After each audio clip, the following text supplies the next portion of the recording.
Shalom, saudara dan saudari yang terkasih dalam Tuhan kita Yesus Kristus.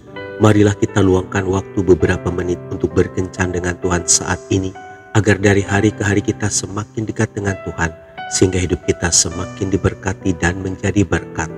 Pembacaan dari Injil Matius bab 22 ayat 37 sampai dengan 39. Jawab Yesus kepadanya, "Kasihilah Tuhan Allahmu dengan segenap hatimu, dan dengan segenap jiwamu, dan dengan segenap akal budimu. Itulah hukum yang terutama dan yang pertama. Dan hukum yang kedua yang sama dengan itu ialah, kasihilah sesamamu manusia seperti dirimu sendiri." Demikianlah sabda Tuhan. Terpujilah Kristus. Saudara dan saudari yang terkasih dalam Tuhan kita Yesus Kristus, lumba-lumba dapat ditemukan hampir di semua perairan di dunia. Kecepatan berenang lumba-lumba dapat mencapai 30 km per jam, dan hewan ini mampu melompat dari air setinggi 7 meter ke udara.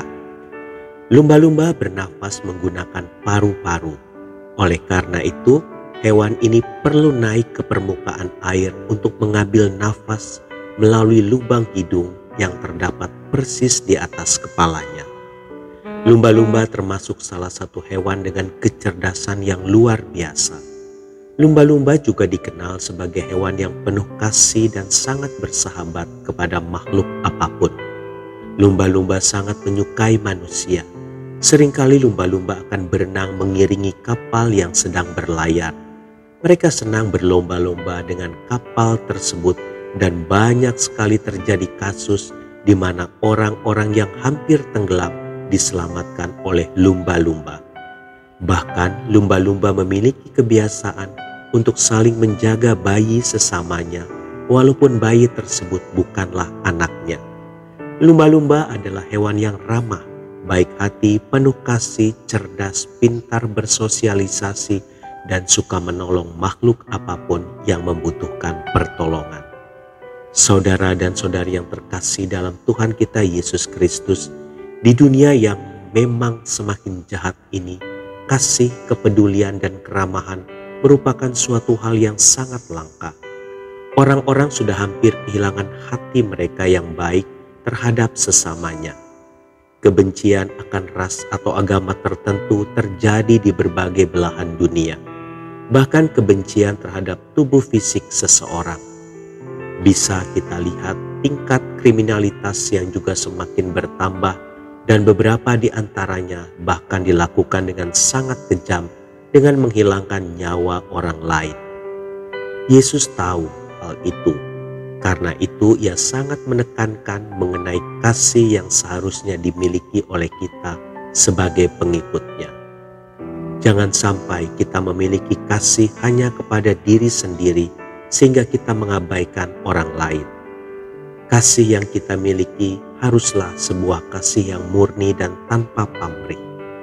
Kasih kepada Tuhan dan kasih kepada sesama kita manusia.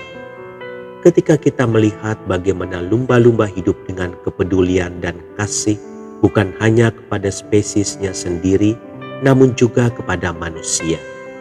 Kita harusnya merasa malu sebagai ciptaan Tuhan yang paling mulia. Kita seharusnya jauh lebih baik dalam bersikap dan menerapkan kasih sayang dan kepedulian dibandingkan hewan apapun. Hukum yang kedua adalah mengasihi sesama kita manusia.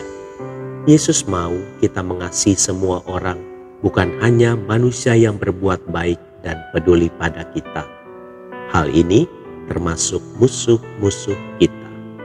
Tuhan Yesus memberkati. Marilah kita berdoa dalam nama Bapa dan Putra dan Roh Kudus. Amin. Tuhan Yesus, ampunilah aku jika selama ini aku kurang berbuat kasih. Aku ingin melakukannya dengan tulus mulai saat ini. Amin. Dalam nama Bapa dan Putra dan Roh Kudus. Amin.